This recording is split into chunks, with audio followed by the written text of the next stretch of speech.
How to add bio in Grindr. In this video, I'm going to show you how you can easily add your own bio. First of all, open the application.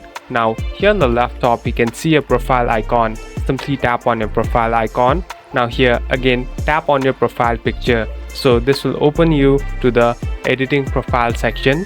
Here on the bottom, tap on edit profile. So this is the place where you can completely change your profile and add different things. So here there's a section called about me. Simply tap on about me.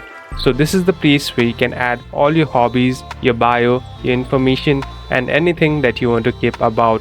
So here you can simply type it out and at last simply tap on save. So it will take some time, and as you can see, the bio is completely saved. So other people who view your profile will be able to see it too.